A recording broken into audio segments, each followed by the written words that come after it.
ဒီနေ့ခေတ်မှာမြေဩဇာဘိုးတွေကလည်းဈေးကကြီးဈေးတွေကလည်းတောက်လျှောက်တက်ကျွေးလိုက်ရင်လည်းပင်ကထင်သလောက်အားမရှိဘူးဆိုပြီးစိတ်ညစ်နေရတဲ့တောင်သူဦးကြီးတွေရှိလာဒါဆိုရင်ဒီဗီဒီယိုကြည့်တော့မင်္ဂလာပါအပင်ရဲ့ nutrition use efficiency အာဟာရတဲ့ထိရောက်စွာအသုံးပြုနိုင်တဲ့အကြောင်းကိုဒီနေ့ပြောမှာဖြစ်ပါတယ်တောင်သူဦးကြီးတွေမိမိတို့စိုက်ခင်းမှာမြေဩဇာတွေအများကြီးကျွေးနေပြီမဲ့အထွက်နှုန်းကထင်သလောက်မတက်လာတာမျိုးလူတိုင်းကြုံဘူးကြပါပါဒါကအပင်ကကျွေးလိုက်တဲ့မြေဩဇာကိုဘယ်လောက်ထိရောက်အောင်စားသုံးနိုင်လဲဆိုတော့အန်ယူီပေါ်မှာမူတည်နေလို့ပဲဖြစ်ပါတယ်အန်ယူီဆိုတာဘာလဲရိုးရိုးလေးပြောရရင်တော့ကျွေးလိုက်တဲ့မြေဩဇာပေါ်မူတည်ပြီးအပင်ကပြန်ပြီးတဲ့အထွက်နှုန်းပါပဲအပင်ကအာဟာရကိုထိရောက်ရောက်အသုံးချနိုင်ဖို့အချက်နှစ်ချက်လိုအပ်ပါတယ်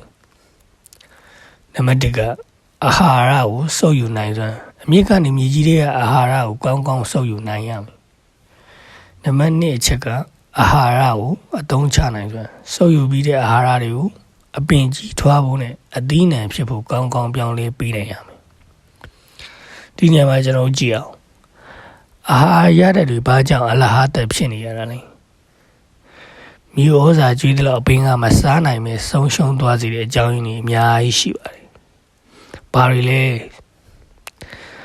အငွေပြန်တာမြေအောက်သို့စိတ်ဝင်သွားတာပြီးရင်မြေလာရဲ့အခြေအနေပြီးရင်မြေချင်းငံကိန်းအငွေပြန်တယ်ဆိုယူရီးယားလိုမြေဩဇာတွေအပူရှင်ကြအငွေပြန်ပြီးလေထဲကိုပါသွားတတ်တယ်ဗျ။ဒီယူရီးယားကိုကျွေးတယ်မှမကျွေးတဲ့ရင်ဒီတိုင်းလေးပဲပတ်ကျဲသွားတယ်အလားတူလေပေါ်ပြန်တတ်တော့မြေအောက်ကိုစိတ်ဝင်သွားတာရေလောင်းတာများရင်လည်းဒါမှမဟုတ်လို့ရှိရင်မိုးများရင်လည်းအာဟာရတဲ့တွေကမြေအောက်ထဲကိုစိတ်ဝင်သွားပြီးအမြင့်မမီတဲ့နေရာကိုရောက်သွားတယ်မိုးရင်းဆိုရင်ပိုဆိုးတယ်ဗျမိုးရွာနဲ့တခါတည်းယူရီးယားတွေကအကုန်လုံးပါသွားတယ်ပြီးရင်မြေချင်းကနေမြေကအရမ်းချင်နေအပင်အတွက်လိုအပ်တဲ့နိုက်ထရိုဂျင်ဖော့စဖောရစ်နဲ့ပိုတက်ဆီယမ်တွေကိုအပင်ကမစားနိုင်တော့ဘဲနဲ့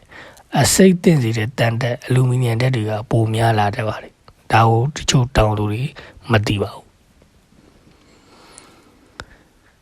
မြေသားမာနေတာဟပ်ပန်မြေအောက်မှာမြေလွန်မာကြီးတွေရှိနေအမြင့်ကထိုးပေါက်မဆင်းနိုင်လို့အာဟာရတွေကိုမဆုပ်ယူနိုင်ပါဘူးမြေသားမာနေရင်ကိုကျွေးလိုက်တဲ့အာဟာရတွေအပင်ကပြပြဝဝမစားတော့နိုင်ပါဘူးဒါဆိုရင်အာဟာရထိရောက်မှု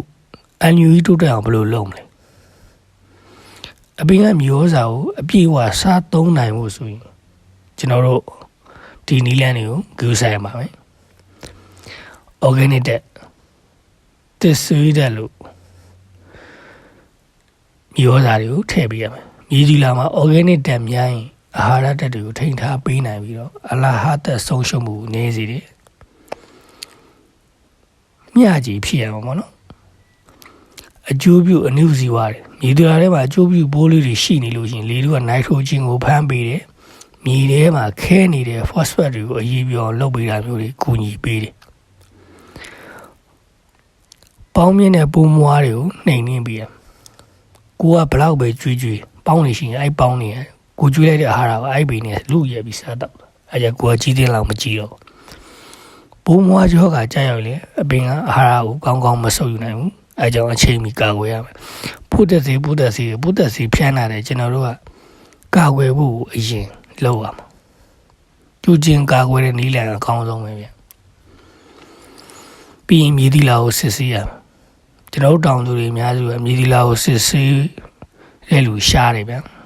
တုံးတန်းမလုပ်ကြဒီတိုင်းပဲနောက်ရှိတဲ့ဒီတိုင်းပဲထုံထည့်ပြီးတော့မှ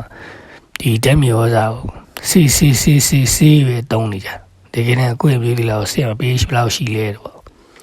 မိမိရဲ့အခြေအနေကိုတိမှတာအပင်လိုအပ်တဲ့ပမာဏကိုကွက်တီကျွေးနိုင်ပြီးတော့မြေဩဇာကိုကုန်ကျစရိတ်ကိုလျှော့ချနိုင်မှာဖြစ်ပါတယ်ဒီကုန်းချုပ်အနေနဲ့ကျွန်တော်ပြောမယ်ဆိုရင်မြေဩဇာကိုအများကြီးကျွေးတာတဲ့အပင်ကထိရောက်ရောက်စားတောက်နိုင်အောင်ဖန်တီးပေးတာကအထွတ်နှုန်းကိုအမှန်တကယ်တိုးတက်စေပါတယ်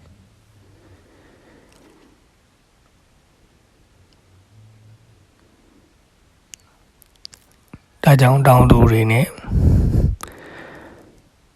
တတိထားဖို့လိုပါတယ်မျိုးစားဘလောက်ပဲကျွတ်ကိုယ့်ရဲ့ပင်ကဘာလို့မစားနိုင်လဲဆိုတော့ဒီဗီဒီယိုလေးကိုကြည့်ပြီးတော့နားလည်လိမ့်မယ်လို့လည်းကျွန်တော်မျှော်လင့်ပါတယ်အားလုံးကိုကျေးဇူးတင်ပါတယ်ကျွန်တော်ရဲ့ channel လေးကိုလည်း like and subscribe လုပ်ထားပေးကြပါ